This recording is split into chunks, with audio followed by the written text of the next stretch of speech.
마지막 메시지 제목을 같이 읽겠습니다. 속생명이 흘러넘침으로 열매를 맺음. 전험하셔 1. 속생명이 흘러넘침으로 열매를 맺음. 로마서 2. 목양에 관한 장인 요한복음 21장은 요한복음의 완성이자 완결이며 목양이 요한복음을 열어주는 열쇠이다. 로마서 3. 주님이 부활하신 후에 베드로를 목양하시고 그에게 그분의 어린 양을 먹이고 그분의 양들을 목양하는 위임을 주었다. 사도들의 사역을 그리스도의 하늘의 사역과 합병시켜 그리스도의 몸으로 귀결되는 교회인 하나님의 양들을 돌보게 하시려는 것이다. 이 마지막 메시지는 요한복음 15장에 대한 추가의 메시지하고 그리고 다시 목양을 강조하는 메시지입니다. 오늘 요한복음 마지막 시간이기 때문에 요한복음 전체에 대한 개관을 한번 다시 음미해 보시는 도움이 될 수가 있습니다. 우리 형제님이 잘 강조하셨듯이 요한복음의 주제는 생명과 건축입니다. 사실 생명과 건축은 요한복음의 주제이자 성경 전체의 주제이기도 합니다. 그러나 요한복음은 성경 전체의 요약이고 축소판이라고 말할 수 있습니다. 생명과 건축에 관한 가장 중요한 성경의 4개의 장이 있습니다. 창세기 1장, 2장 그리고 계시록 21장, 22장. 우리 모두 알다시피 창세기 1장, 2장은 생명과 건축에 대한 하나의 블루프린트, 하나의 청사진을 우리에게 계시해주고 있고 구약과 신약에 걸쳐서 3일 하나님의 끊임없이 역사한 결과 최종적으로 계시록 21장, 22장에서 생명과 건축이 완성되는 걸 볼 수가 있습니다. 체험적인 방면으로는 생명과 건축이고 객관적인 방면으로는 그리스도와 교회, 보다 더 주관적인 방면으로는 그 영과 몸입니다. 그리스도가 결국은 그 영과 우리 안에 생명이 들어와서 우리의 체험이 되는 이야기고 그 결과 뭐예요? 교회가 그리스도의 몸이 건축되고 자라고 최종적으로 완결되는 걸 말하는 겁니다. 하나님의 갈망은 사람 속에 생명을 넣어주기 원하시죠. 창세기 1장과 2장에서 하나님의 사람에 가신 유일한 요구는 사람 안에 영을 창조하시고 하나님의 생명나무로 오셔서 우리가 그 음식으로 받아들임으로 말미암아 우리 영 안에 생명이 되고 우리의 모든 것이 되는 겁니다. 그 결과 우리 안에 흐름이 있게 되죠. 이 흐름은 정금, 진주, 보석을 산출합니다. 이것은 영성을 위한 것이 아니고 결국은 아름다운 신부, 교회로 건축되기 위한 것이죠. 이것이 모든 민의들이, 모든 사역자들이 일생통어 통제받아야 할 생명과 건축의 이상이에요. 생명을 주의하고 건축을 주의해야 됩니다. 생명을 대체하는 것들, 많은 교리와 시집과 심려는 많은 활동과 일들을 주의해야 되고 건축을 방해하는 모든 종류의 불일치, 모든 종류의 혼돈, 모든 종류의 분열을 극도로 미워해야 돼요. 자, 이것이 요한복음이 가지고 있는 하나의 중요한 주제라고 말할 수가 있습니다. 자, 요한복음 1장은 우리가 이미 초과했지만은 생명과 건축에 대한 하나의 서문이죠.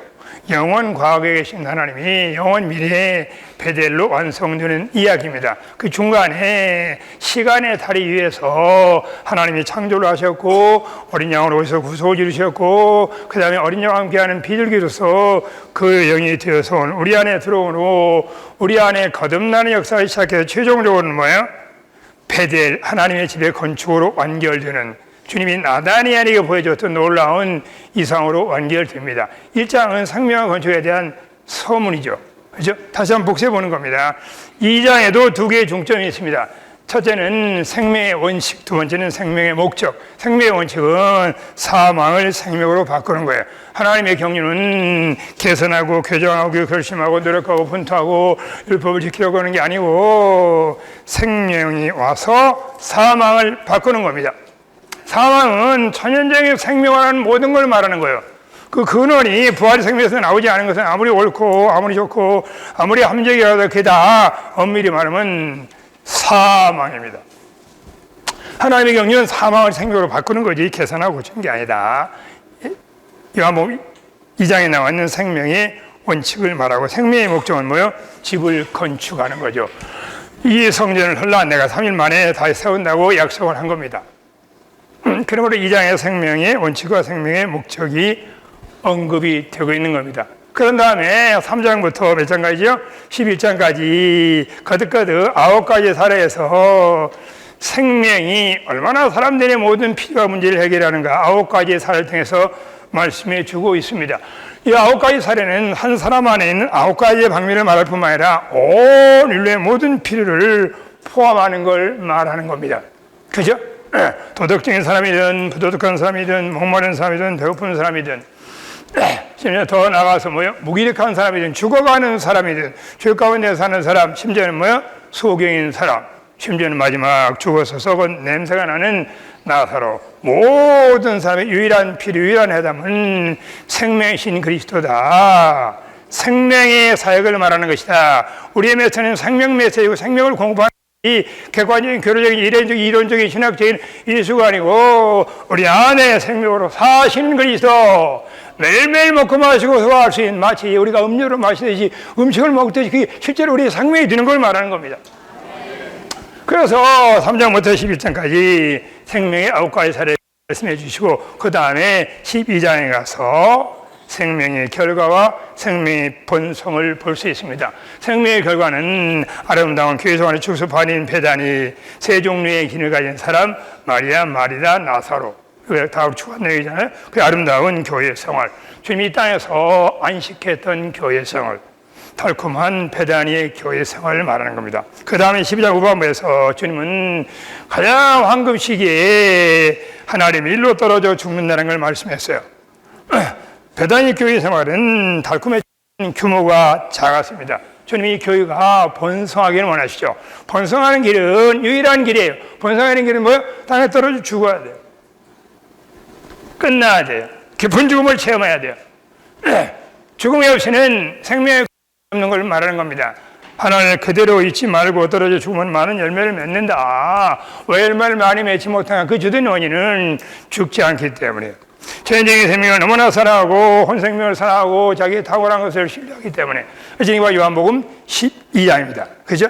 요한복음 13장은 요한복음 13장은 사랑 안에 서로 팔 씻음, 서로 팔을 내밀고 주님 올 때까지 우리가 교통을 유지해야 된다. Mutual fellowship. 서로 팔을 씻어줘야 된다. 나도 팔을 내밀고 씻김 받을 준비를 해야 돼요. 나도 씻어줘야 되는 걸 말하는 겁니다. 최선을 다해서 서로 우리가 만날 때마다 속으로 만나든 전체 모임에서 만나든 개인적으로 만나든 뭐가 있어야 돼요? 우리 영 안에 물이 있어야 돼요. 생명수가 있어야 돼요. 발냄새 난다고 정죄하지 마시고 쫓아내지 마시고 조건 없이 뭐예요? 그냥 물로 씻어주는 걸 말하는 거예요. 상호 씻음을 말하는 거예요. 발을 내미는 것도 배우고 씻기 맞는 것도 배우고 서로 교통하는 걸 배우고 보다 더 깊은 체험으로 말하면 형제 자매님들에서 내가 만져지는 걸 허락해야 된다. 내 깊은 존재를 만지는 걸 허락해야. 물론 여기에 조건이 있어. 반드시 사랑 안에서 해야 돼요. 정죄하는 영이 없고 비평하는 영이 없고 무시하는 영이 없고 사랑 안에 때때는 뭐요? 참된 말하는 걸 배워야 돼. 사랑 안에 참된 말 받는 것도 배워야 돼. 나도 성도들의 어떤 걸 사랑 안에서 만지는 걸 배워야 돼. 나도 만질 준비를 해야 돼. 그래야만이 뭐요? 상호 시스템이 이루어져요. 어떻게 해요? 달콤한 형제 사랑이 있는 겁니다. 교통이 있어요. 흐름이 있어요. 이게 교회 생활이야. 소위 말하는 행위만이 아니고 진정한 생명에 속한 그러한 발심을 말하는 거죠. 자, 이게 13장까지 엄밀히 말하면 생명에 관한 이야기입니다.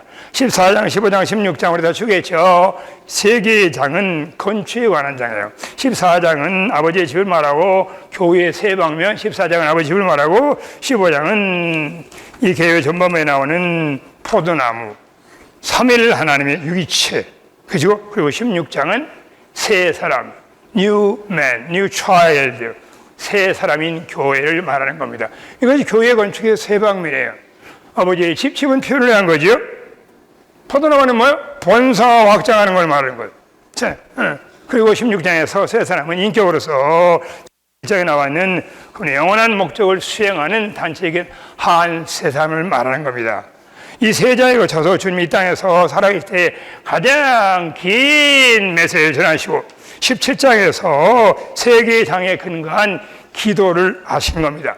만약에 우리가 말씀을 전하고 나서 기도합시다 하시지 주님 요한복음 17장에서 앞에 있는 세 장에 관한 중점을 기도하셨죠. 그것이 바로 하나에 대한 기도. 주님의 영원한 마음의 갈망인 삼일 하나님 하나님과 같이 믿는 이들이 하나가 되는 기도를 드릴 겁니다. 이것이 요한복음 17장 이야기죠. 18장, 19장은 주님이 이제 과정을 거치는 겁니다. 18장의 가장 중요한 중점은 주님이 재표당하시면서 베드로가 3번 부인한 사건이 18장에 기록이 되어 있어요. 19장은 중요한 사건이 주님이 십자가에 죽으실 때 옆구리에서 피와 물이 나온 건 말입니다. 피는 구속을 말하고 물은 생명을 말하는 거죠. 매일매일 피와 물을 넣어야 돼. 매일매일 구속, 매일매일 철저한 죄사함을 이루고 매일매일 우리 안에서 생명수의 강이 흘러야 돼요. 피와 물은 하나님의 완전한 구원의 두 방면, 범죄적인 구속과 유기적인 구원을 상징하는 걸 말하는 겁니다. 그런 다음에 주님이 어떻게 했어요? 이제 20장에 가서 과정을 거친 다음 아까 우리 형제님이 잘 교통하셨듯이 만유를 포함한 그 영으로 뉴메티 크라스트 공교 같은 그 영으로 변형되신 거예요. 숨을 내쉬어서 그날 밤 제자들 안에 들어간 겁니다. 구약 4천 동안 구약에 없었던 놀라운 사건이 3일 안에 성신과 인생과 죽음과 부활과 성전 영과 모자를 거친 다음에 하나의 그 영으로 공교 같은 영이 되어서 우리 안에 들어오신 겁니다. 우리와 연합되셨어요. 하나님과 사람이 하나 됐어요. 이것이 놀라운 비밀이고 그분의 영원한 마음의 마음입니다. 주 하나님 사람들과 연합하기 원하시는 거예요. 연합 안에 살기를 원하는 겁니다. 신성하지만 인간적인 삶, 인간적인 신성한 삶, 비밀 중에 비밀이에요. 주님과 우리가 전혀 분리되지 않고 언제든지 거기에 주님 있고 내가 있고 내가 있고 주님 있고 주님이 내 안에 가고 내가 주님 안에 가고 연합 안에 있고 분리할 수가 없는 걸 말하는 겁니다. 연합의 최초의 본이 주 예수님이시고 오늘 우리는 연합의 증가로서 주님 이 땅에 살았던 삶을 재생산해내는 걸 말하는 겁니다. 그리고 요한복음 21장에서 뭐예요? 우리가 5년 시간 내내 교통했던 추신 한 장을 주셨어요. 그죠? 네. 사실은 추신이지만 요한복음 21장이 우리 개요에 나와 있듯이 뭐예요? 요한복음의 완성이자 완결입니다. 목양이 요한복음을 열어주는 키다.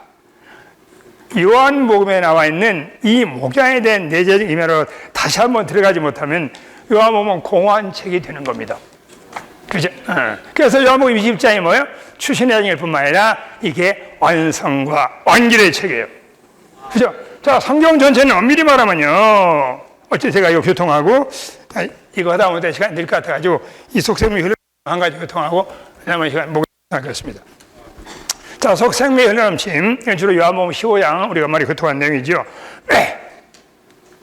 자, 요한복음 15장은 포도나무에 관한 말씀인데 포도나무는 단순히 주님은 포도나무 우리는 가지고 주님과의 우리의 관계 우리는 서로 가지다 서로와의 관계 이걸 말하는 것 뿐만 아니라 그분의 영원한 마음의 갈망 성경의 중심 계시를 우리에게 말씀해 주고 있는 겁니다. 왜냐하면 아버지는 포도나무죠. 아버지는 농부죠. 아들은 포도나무잖아요. 포도 안에 엄밀히 말하면 포도의 집인 그 영의 사상이 들어있는 걸 말하는 겁니다. 농부인 아버지가 66구 이 땅에 오셨어요. 그분이 예수 그리스도. 그분이 말은 뭐예요? 포도나무인 겁니다. 개인적인 하나님의 표현이고 나타남이죠. 이분이 과정을 거쳐서 그 영으로 우리 안에 들어와서 우리는 뭐가 됐어요? 그분과 연합되었고 우리는 그의 가지들이 된 겁니다. 엄밀히 말하면 포도나무는요 나무하고 가지가 구분이 별로 없는 유일무이한 가지예요. 우리는 엄밀히 말하면 그리스도의 일부분이 된 거예요. 영광스러운 사실을 말하는 겁니다. 보세요. 이 포도나무 안에 뭐가 있어요? 그 삼일성의 역사가 있는 거예요. 전에 삼일하나님의 과정을 거쳐서 우리 안에 들어온 이야기다. 그렇기 때문에 엄밀히 말하면 포도나무는 교회를 말하고 그리스도의 몸을 말하지만 이것이 바로 삼일하나님의 육이체 오가니즘이 되는 다 생명의 이야기다. 포도나무가 자라서 뭐요? 더 많이 아버지를 표현하는 걸 말하는 겁니다. 생명은 자라서 표현될 몸이 필요해. 몸이 없으면 생명이 표현될 길이 없는 겁니다. 근데 이 몸이 무슨 몸이에요? 포도나무로 계시한 것은 자라는 몸이라고요. 성장하는 몸이에요. 성장하면 성상을 어떻게 돼요? 더 많이 삼일 하나님을 표현하는 걸 말하는 겁니다.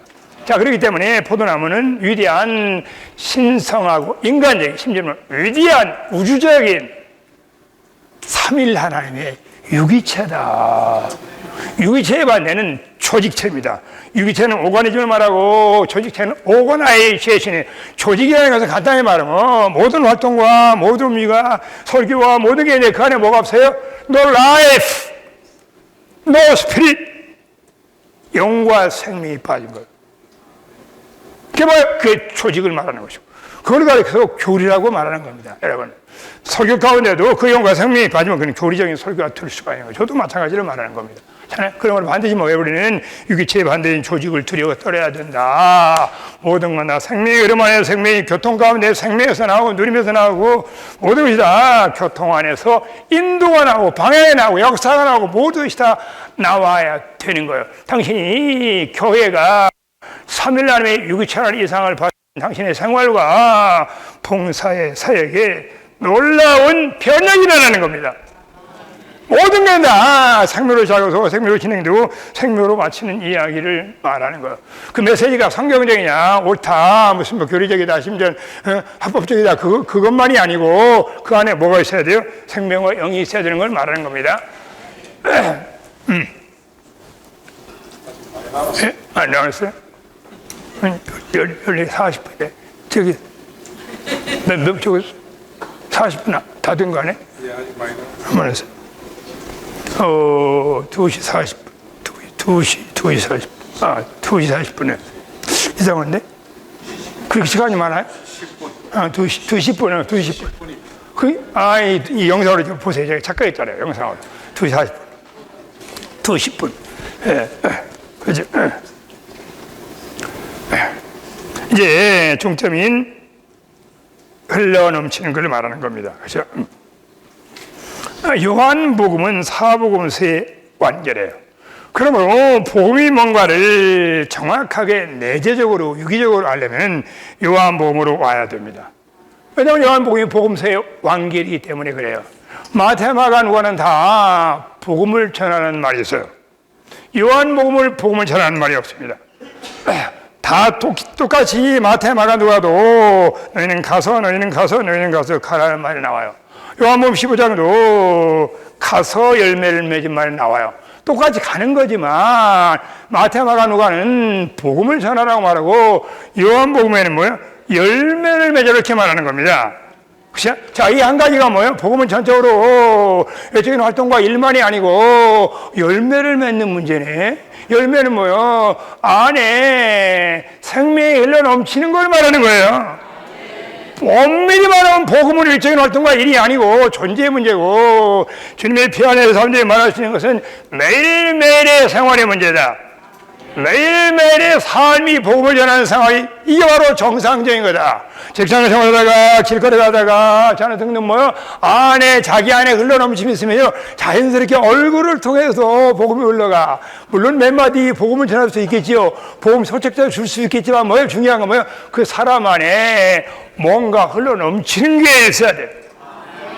그게 바로 진정한 열매였는 복음 생활을 말하는 겁니다. 이건 깊은 인상을 줘야 돼요. 활동과 일이 아니고 생활의 문제고 삶의 문제고 당신은 사람 존재의 문제다. 복음을 살아내야 된다. 당신의 생활이 복음과 일치하는 삶을 살아야 된다. 이것이 요한복음에는 복음에 대한 대단히 중요한 중점입니다. 재밌는 얘기가 하나 있어요. 어떤 사람이 열심히 복음을 전하니까 복음을 듣는 사람이 뭐라고 얘기했냐면 선생님 얼굴을 선생님이 복음이 필요 같은데요. 복음을 흘러넘치지 않을까요? 자, 그래서 생명의 흘러넘침이 열매 맺는 거다. 그렇잖아요. 다만 이 개요하면은 이 메시지에 저자분께서 말씀하시기를 여기서는 일반적으로 요한복음 15장에서는 열매 있고 생명을 넘치는 비결이 내 안에 거하라 나도 너희 안에 거한다. 우리가 끊임없이 거한다. 교통하고 임재 안에 살고 누리고 흐름을 취하고 장애물을 파내고 우리 항상 뭘 취해야 돼요? 생명의 흐름을 취해야 돼. 영안의 플로우를 취해야 돼요. 옳고 그름을 떠나서 뭐든지 안에 흐름이 없으면 주님께 나가서 통곡해야 돼. 회개해야 돼. 머물러야 돼. 찾아야 돼요. 주님, 내 안에 왜 흐름이 좀 감소됐습니까? 내 안에 신선함이 사라져서 내가 메시지 개별을 다 알고 있지만 중점을 다 알고 있지만 내 안에 흐름이 없습니다. 오, 주 예수님, 주님 무엇이 나로 하여금 이 흐름을 가져갔네. 악마하고 기다리고 더듬고 주님이 그걸 지적하시면 파내야 돼요. 철저히 회개해야 돼요. 자백해야 돼요. 옳고리 아니고 중요한 건 뭐예요? 흐름이 있냐 없냐가 중요한 걸 말하는 겁니다. 왜? 우리는 포도나무 가지기 때문에 가지 흐름이 있어야 할 거 아니에요. 근데 요 마지막 결론의 메시지에서 한 가지 추가한 것은 이 유기체를 체험하는 비결 어떻게 하면 생명을 넘치냐 그것을 주로 제가 다 교통을 못하겠습니다. 이 말씀을 전한 형제님 말씀에 근거하면은 주로 요한복음 4장 그리고 요한복음 6장 요한복음 7장 이렇게 연결을 시켜주셨어요.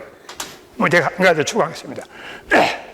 결국 이게 유기체 안에 사는 비결 이렇게 유기체를 체험하는 비결 생명을 넘쳐서 열매 맺는 비결은 요한복음 4장은 두 영의 이야기예요. 그죠? 요한복음 6장은 뭐예요? 말씀에 관한 거예요. 요한복음 요한복음 4장은 두 영에 관한 얘기고, 미안합니다. 이게, 이 말씀 저자를 존중하는 의미에서 3장을 예를 들었어요. 3장은 유기체에 들어가는 비결이다. 거듭남이에요, 거듭남. 그 다음에 6장, 7장. 6장은 우리가 소위 말하는 떡장이라고 그러잖아요. 7장은 물장이라고 그러고, 요한복음 6장은 주님 우리의 생명의 떡, 사한 떡, 하늘에 내려온 떡, 영원한 떡을 말하는 것. 반드시 매일매일 자신을 부인하고 영의 말씀인 주님을 먹음으로 인하여 살아야 돼요. 더 이상 내가 살지 말고 갈라디아 2장 먹음으로 인하여 살아야 돼. 나를 먹는 그 사람은 나로 인하여 산다는 것. 그리스도의 생활은 뭘 일하는 게 아니에요. 엄밀히 말하면 주님을 먹잖아요. 먹는 것이 내 안에 들어가서 나로 가는 거예요. 어떤 삶을 가져오는 걸 말하는 것. 주님 바로 우리의 양식인 걸 말하는 겁니다.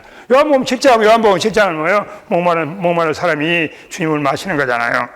명절 끝나 예수님께서 의체와 가라서 했잖아요. 목마른 다 내게로 와서 마시라. 그 소에서 생수의 강이 흘러 넘쳐나리라. 그 요한복음 7장에 뭐예요? 흘러 넘쳐남이 있다는 거예요.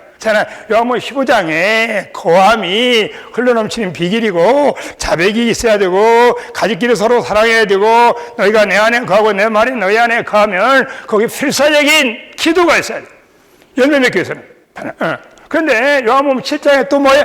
흘러 넘침이 있다는 걸 말하는 거예요. 요한복음 7장에 흘러 넘치는 어디서 왔냐? 6장 그리고 뭐요? 3장에서 왔다. 이렇게 이 말을 전한 형제님은 중점을 우리에게 또 다른 각도로 말씀해 주신 겁니다. 자, 참고로 한마디 강조하고 마지막 시간 목요일에 드리죠. 요한복음 7장에서는요.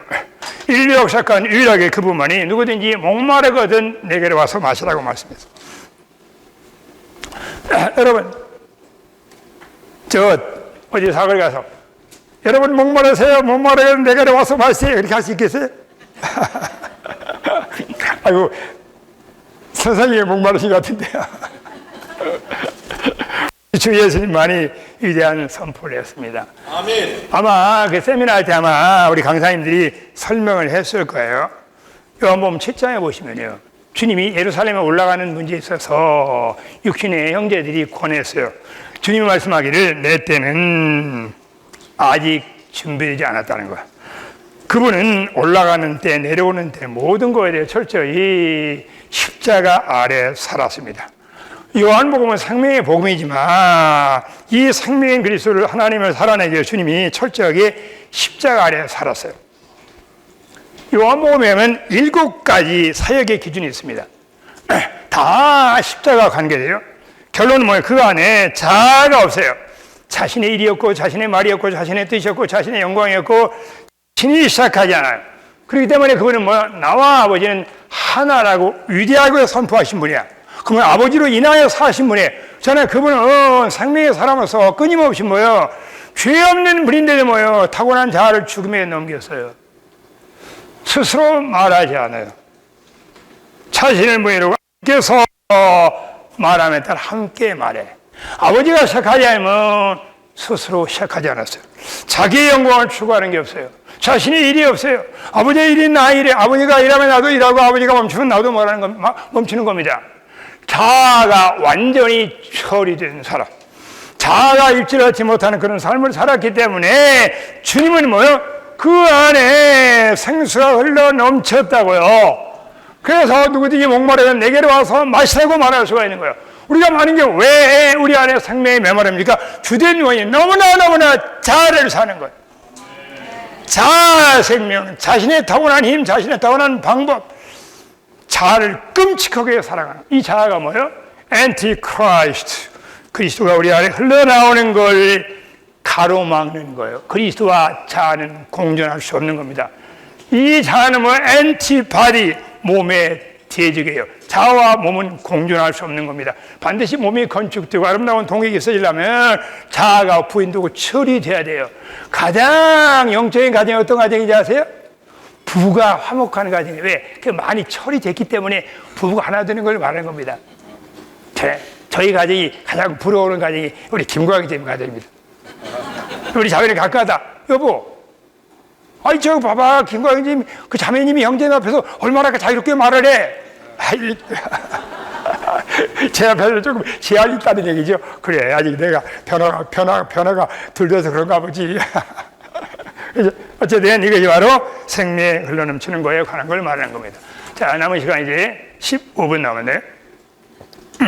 자, 요한복음 21장이 모양의 장이다. 성경은 전일하게 한 장을 할애해서 한 가지 주제를 다루는 거 있잖아요. 고린도서 13장이 사랑장이고 14장이 신원장이고 12장이 믿음장이듯이 전적으로 한 장을 할애해서 다룬 장, 그것이 바로 목양의 장 요한복음 21장이에요. 우리가 오전에 추구했지만 감동스러운 목양의 이야기입니다. 목양의 순환이에요. 부활 안에서 주님이 베드로를 특별히 목양했어요. 그리고 그 베드로에게 주님이 뭐라고 했어요? 목양을 위임하셨어요. 목양을 위임하신 겁니다.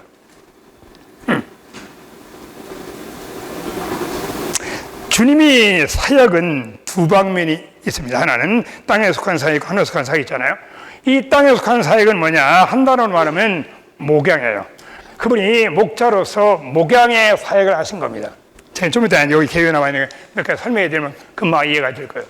그런 다음에 주님이 죽고 부활하여서 성천하여서 이제 하늘에 속한 사역을 지금도 수행하고 계세요. 하늘에 속한 사역이 뭐예요? 목양의 사역이에요. 그러면 지금도 목자장으로서 제사장으로서 우리 위해서 주님을 위하여 기도하고 계시고 세원약의 사역자가 세원약을 공급하고 계시고 지금도 그분이 목양의 사역을 계속하고 계셔요. 그분의 영원한 목적이 이루어질 때까지 계속해서 목양의 사역을 수행하시는 겁니다. 그런데 21장에서 그분이 성천안에서 그리스도의 하늘에 속한 사역인 목양을 누구와 합병시켰냐? 베드로 사도의 사역과 연결시켰어요. 베드로에게 사역을 위임한 겁니다. 그래서 사도는 교회 대표를 말하기 때문에 엄밀히 말하면 우리의 대표라고 말할 수가 있어요. 광의의 의미로 말하면 우리 모두도 다 엄밀히 말하면 목자고 그리고 사도들이다 말할 수가 있어요. 뭘 위임하셨어요? 하늘에 속한 목양의 사역을 위임하셨어요. 자, 그래서 신약 전체가 다 목양에 관한 차이고 잖아요. 요한복음 전체가 다 목양의 차이고 그런 관점으로 다시 한번 재조망해 볼 수가 있는 거예요. 그럼 신약이 새로운 책이 됩니다. 보세요. 자, 제가 요한복음 관점에서 말씀드릴게요. 요한복음은 주로 두 개의 장이 목양에 관한 장이에요. 요한복음 10장 있고, 그리고 뭐 요한복음 21장 있잖아요. 이 두 장이 주로 목양에 관한 장이잖아요. 자, 요한복음 10장에서는 주님이 두 번씩이나 나는 선한 목자다. 그렇게 말씀하시고 내가 온 것은 양으로 생명을 얻게 하고 또 풍성케 하려 왔다. 주님이 땅에 오신 목적이 뭐예요? 목자로 오셨어요. 양들에게 생명을 공부할 뿐만 아니라 이건 구원을 말하죠. 더 풍성히 교통하게 해요. 생명의 교통 안에 살면서 생명의 성장을 말하는 겁니다. 이 목적으로 오셨어요. 그런 다음에 주님 말씀하기를 선한 목자는 자기 목숨을 버려요. 목숨을 버려야 목양이 가능해요. 혼의 누림을 거절해야 돼요. 자기의 이해관계 특실을 부인해야 돼요. 자신의 기질을 부인해야만이 목양이 가능해요. 어쨌든 간에 요한복음 10장에서 주님이 그렇게 선한 목자는 자기 목숨을 버린다 이렇게 하고 마지막에 뭐예요? 이 우리에 들지 않은 또 다른 양이 있다. 이 우리에 든 양은 유대인 민니들을 말하고 이 우리에 들지 않는 또 다른 양은 뭐예요? 이방인 민니들을 말하는 거죠. 이방인 민니나 유대인 민니나 주님 뭐예요? 다 양들이 되게서 한 목자 아래 한 양떼 한 머리 한 모 한 그리스도 한 교회 그분의 영원한 종류를 완성하기 위해서 주님이 선한 목자로 오셨다고 말하는 거예요. 그래서 그분의 이 땅의 사역에서 목양을 말하는 겁니다. 자, 그런 다음에 제가 사복음서에서 가장 대표적인 거, 주로 요한복음, 여기 이렇게 나와 있는 요한복음에 나와 있는 거 두 구절하고, 그 다음에 다른 복음서에 두 구절, 이것만 얘기하겠습니다. 주님이 이 땅의 사역이 특징이 무교양에 가서 무교양인 걸 강조드리기 말씀드린 거예요. 자, 이걸 개요해 보시면은, 마지막 페이지에 보면은 거기에 로마자 2에 B에 1, 2, 3 있잖아요. 1, 2, 3. 요한복음 1장에 나와 있는 나단의 이야기고 2는 요한복음 4장이고 3은 요한복음 8장이에요. 이 세 사례를 목양의 사례를 들었습니다. 자, 1장은 제가 간단하니까 건너뛰고 자, 요한복음 4장, 요한복음 8장 매우 익성유전이니까 요한복음 4장은 또 목양의 요한복음 8장은 또 목양의 장이다. 제가 조금 오전에도 말씀드렸듯이 여기 보세요. 마지막 페이지 맨 위에 보세요. B번 로마서 2번의 B, 로마서 2번의 B 빨리 읽으시죠. 로마서 2번의 B, 요한복음 이렇게 읽으시죠. 요한복음 우리를 보살피시고 보양하심으로써 생명이 들어오신 그리스도에 관한 것이다.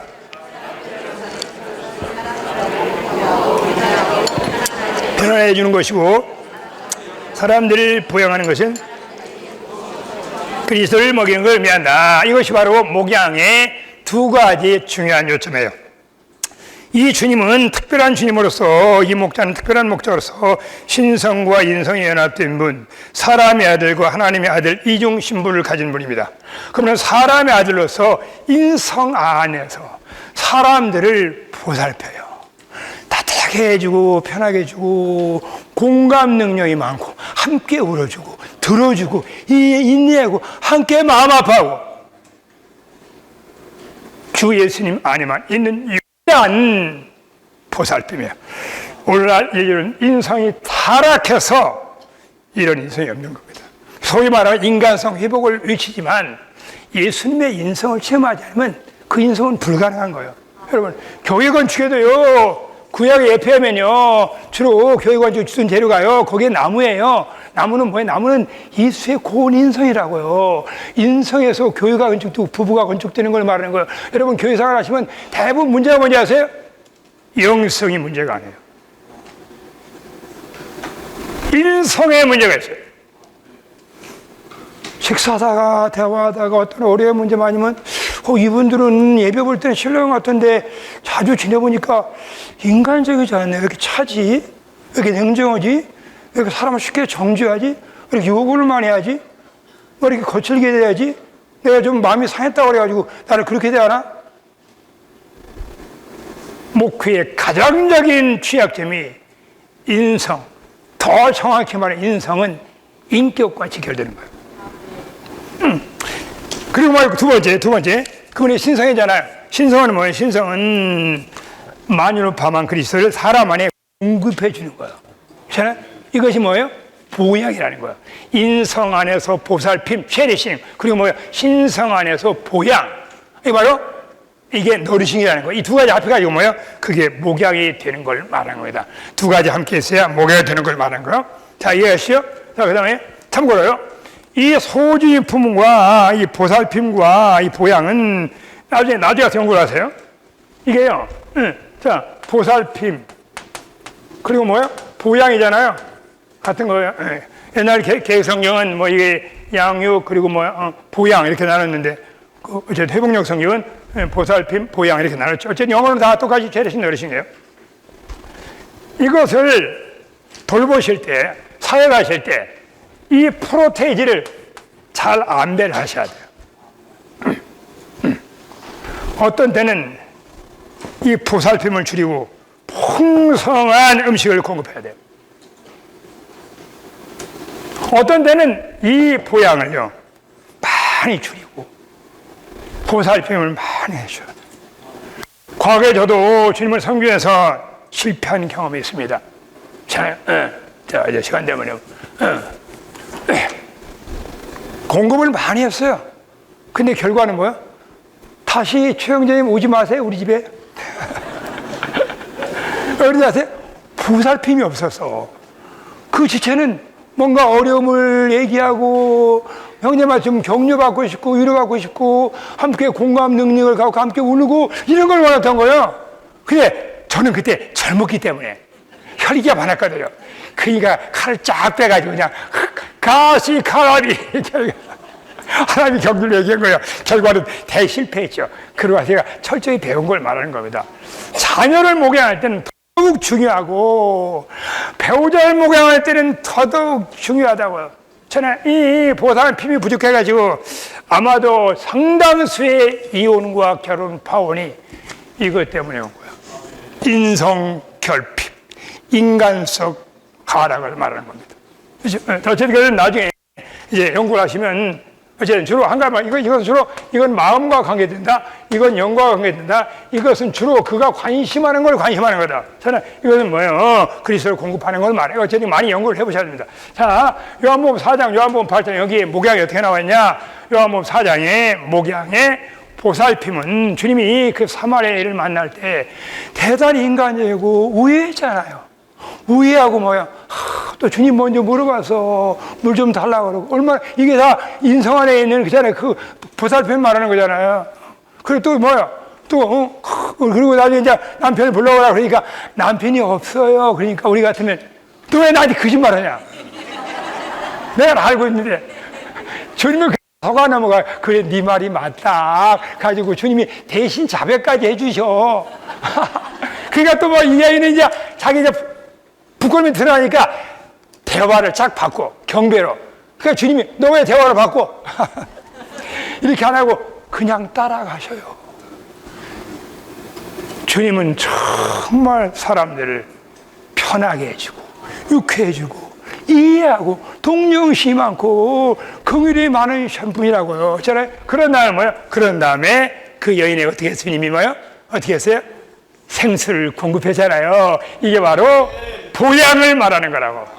자, 요한복음 8장 다라는 얘기죠. 저 부도덕 간여인, 부도덕 가다가 현장에 잡혔잖아.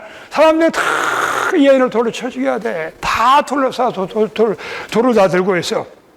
자, 아마 우리 같으면은 아마 거기에 동조했을지도 몰라요. 여러분, 교회 안에서 얼마나 많은 돌팔매질인지 아세요?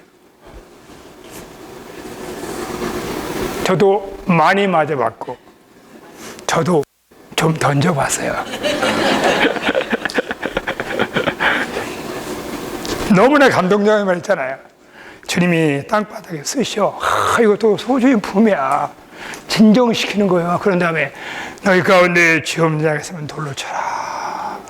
이 말에 얼마나 이 여인이 보살핌과 진짜 마음이 감동을 받았겠습니까요? 벌써 이게 주님이 목양하는 방식이에요. 그런 다음에 뭐예요? 주님은 그 여인에게 아들이 너희를 자유케 한다, 진리가 너희를 자유케 한다, 주님으로 인도하셨죠. 자, 이것이 뭐야? 제가 대표적인 예를 들었지만 요한복음 전체가 다 목양에 관한 장이다. 자, 시간이 다 됐어요. 시간이 있으면 나중에 제가 참고를 할게요. 누가복음 15장에 주님의 탁월한 목양이 있어요. 거기에 구주 예수 그리스도 목양을 찾는 영, 아버지 하나님 용서하며 사랑하는 영, 그 여인은 드라크마에 쓸며 찰 때까지 기다리는 영, 탕자가 돌아올 때 있잖아요. 달려나가고 목을 끄라고. 그게 다 보살피는 거예요. 그리고 살찐 송아지를 잡았잖아요. 이게 보약이라고. 자, 또 자세히 시간 돼. 그다음에 또 하나 구약에 탁월한 게 있어요. 누가 보면 10장에 보면 거기에 7중 단계의 목양이 있어요. 주님이 선한 사마리노서 저는 아시오 율법에 만만진 사 거반 죽게 된 자 옷 벗겨버리고 종교인들이 다 허물을 드러내고 정죄했지만 주님은 뭐예요? 거기에 가까이 가서 불쌍히 여기고 뭐예요? 그 상처를 싸매고 기름과 포도를 부어 그것도 부족해 차라리 나귀에 태워가지고 어디로 주먹으로 대가 돌봐줘. 그리고 뭐야 그것도 부족해서 주막 주인한테 두렵돈을 주면서 돌봐줘라. 내가 돌아올 때까지 잘 목양하라. 그러면 주님이 보상하시겠다는 겁니다. 자, 어쨌든 더 많은 게 있는데 이 정도 마치고, 자, 이것이 뭐 그렇기 때문에 신약 전체가 그런 거다. 마지막 한 가지. 1분 남았습니다. 마지막 한 가지. 그러므로 이 목양은 상호 목양이다. 한마음은 주님이 목자, 우리는 양이지만 또 하나는 주님이 목자자이고 우리가 목자예요. 우리는 서로 목자 되고 양도 되는 걸 말하는 겁니다. 그렇기 때문에 성경은 일방 통행이 아니고 다 뮤추얼 셰퍼딩 상호 목양을 말하는 거예요. 아멘 되죠? 일방 목양이 없어요. 모두가 서로 상호 목양, 구원받은 성이 다 일어나서 뭘 해야 돼요? 목양을 해야 돼요. 다 일어나서 양들이 있어야 돼요. 다 일어나서 나도 목양받고 목양할 때 최종적으로 양떼인 그리스도의 몸인 교회가 건축되고 신부가 예배되어서 어떻게 돼요? 주님이 다시 오시고 왕국을 가져오는 역사상 전례없던 놀라운 부흥의 뭘로 말미암아요? 온 나라에서 전적으로 목양을 7배로 광해하는 걸 말하는 겁니다. 주님을 찬양합니다. 말씀을 잘 공부 분발해야 반드시 뭐예요? 목양의 우리 일생을 헌신함으로 전례없는 부흥이 우리 가운데 임하기를 바랍니다. 할렐루야. 주님을 찬양합니다.